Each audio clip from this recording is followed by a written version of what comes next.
Hey, what is going on, everyone? iMufHD and welcome back to my channel. Hope you guys are all doing fantastic today. Today I'm bringing you guys a video that is basically just going to go over my thoughts and opinions on the Xbox One and the PlayStation 4. I've seen several of these videos pop up here within the last week or so, and I figured since my channel is based on gaming, I would go ahead and give my thoughts and opinions on it as well. So before we get started, this is reused gameplay. I used this yesterday. It's a new Let's Play I'm doing. This is called Paranautical Activity, and if you guys want to check out the whole video, if you haven't seen it yet, feel free to stop over and check it out on my channel. So the reason why I'm using this over again is just because I don't want to go and record 10 minutes of footage just to have a 4-minute video, if that makes sense. I'm just going to cut this down and maybe get some of the more exciting parts in. And that way, you have a little bit of eye candy to watch. And it kind of shows off something new that I'm doing and kind of gets that out there more. And also, makes my life easier, basically. So, let's go ahead and get started here. So, I kind of, this, I guess, life cycle, console life cycle. I have had the 360, and the reason I've had the 360 is because when the new consoles first dropped, of course, they're old now, but when the 360 dropped and when the PlayStation 4 dropped, the PlayStation was so much more expensive. It was the most expensive of all the consoles because it did have the Blu-ray drive, where the Wii and the Xbox did not. That was like 90% of why it was so much more expensive. So, when they dropped, I, got the Xbox 360 just because it was cheaper, and it was not the Wii. I was not going to get the Wii. The Wii's fun, but it is not my style that I like to play. So that's kind of where I've started. I've always been, a 360 guy, but I've had a PlayStation 2. I had the PlayStation. I had the original Xbox. I've had a ton of different consoles in my 20 years of life. So, I've kind of just, now that I've had the Xbox, I've kind of grown to really like it and, Microsoft in general. I know the PlayStation is a good console. It's nice because you don't have to, pay for the online services, playing online, things like that, where on the Xbox side you do. Now, granted, the Xbox is not very expensive to have Xbox Live. $60 a year, that's literally a game a year, So, to me, I don't really see why people have a problem with that so much, because that money goes back into the Xbox. There's a reason why the 360 has so much kind of, it's got a better menu system. Everything about the software on the Xbox is better. If you if you think the PlayStation is better in that respect, you're crazy. And I'm not trying to put anybody down or anything like that, but you are crazy if you think the Sony has better software. Now the PS3 does have better hardware. That's a given, and that's probably going to be the same with the PlayStation 4. Now, we already know, a few specs, PC, or the actual processor-wise, they're going to be very similar. Graphics card, we don't know yet. We'll probably find that out, like probably E3 or a little closer to launch time. Memory-wise, there's tons of people who have said it, and I'll go ahead and reiterate. Basically, they both have 8 gigs of RAM. The Xbox has DDR3, and I believe the PlayStation has DDR5. So, it's not necessarily bad that the Xbox has, quote-unquote, older memory, if that makes sense.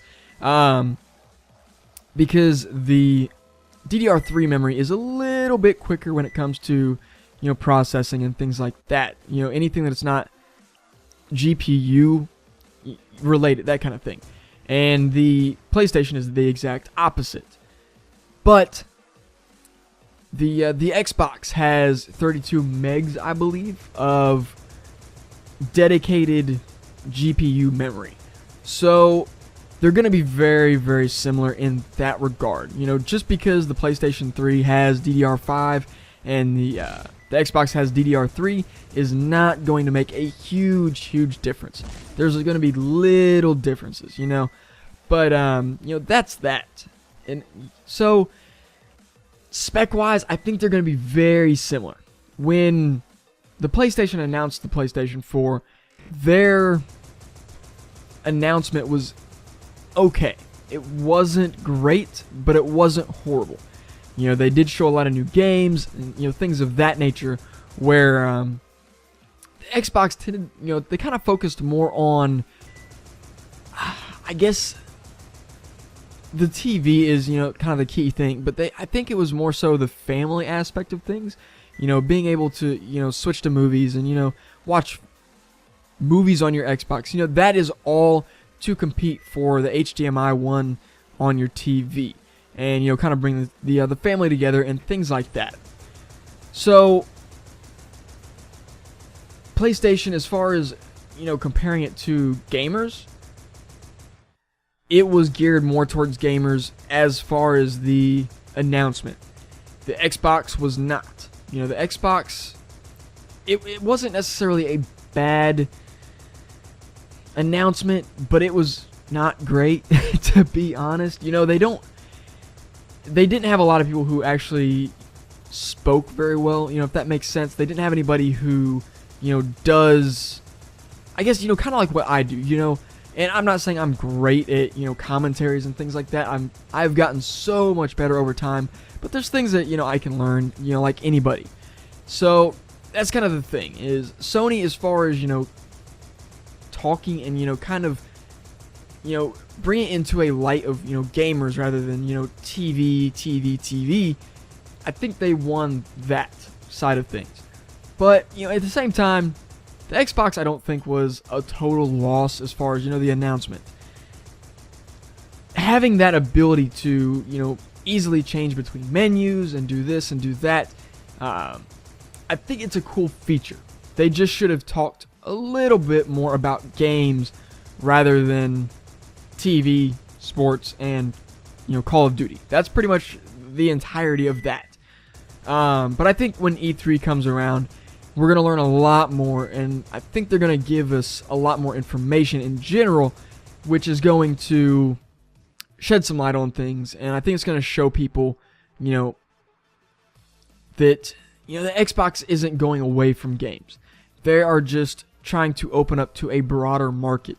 And, you know, that's the whole thing. You know, if you think that they're completely going away from gaming and that it's going to be a horrible gaming machine and this and that, I don't think that's right. You know, I think it's going to be very, very similar as far as, you know, the two comparing.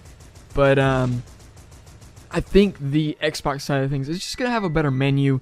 It's going to navigate better. Where the PlayStation is going to improve on what it was. But I don't think it's going to be like Microsoft. You know, I don't think it's going to at all. You know, but I'm probably going to pick up both. You know, I'm going to save my money. And I'm just going to get both. You know, that way I have both to record, you know, as many different games as I can. Another thing about the PlayStation 3 was that it had the copyrighted HDMI, which is not good for recording or anything like that. You cannot record through HDMI. You have to go through Component, which is only going to give you 720p. Not bad, you know.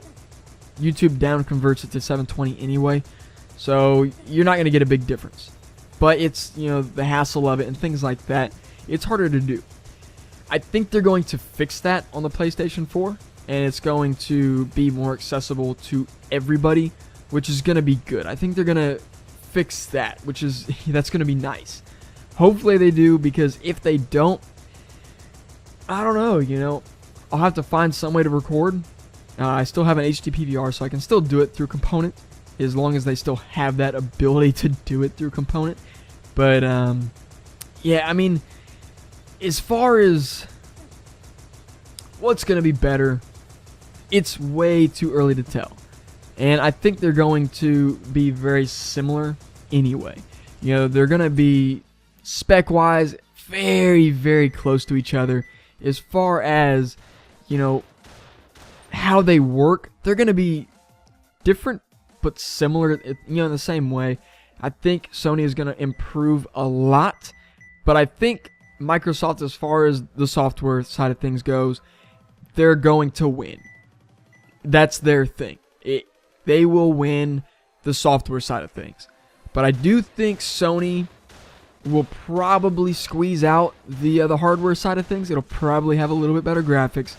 It'll probably run a little bit better, you know, that kind of thing. But I think they're going to be very similar. And I will be picking up both. So that is, you know, my thoughts and opinions on it. I don't really have anything negative to say towards one or the other. I think people who, you know, are all over, you know, the Xbox and then, you know, Xbox guys and, you know, things like that is all because of their announcement. Their announcement was not geared towards gamers when it should have been. So once E3 rolls around, I think we'll learn a lot more, and I think that will be good. So that's pretty much it. This ran a lot longer than what I wanted to, but that is all right. I may split it up and do like half of this be paranautical activity and half of this be something else, just to kind of switch it up. That way you're not looking at basically the same game. So we'll see. I don't know how I'm going to split this up yet, but that is, you know, my thoughts and opinions. I hope you guys all enjoyed, and that's it. If you guys have any opinions, let me know. You know, console war down below. PC wins no matter what. That is it. Hope you guys all enjoyed, and peace out, guys.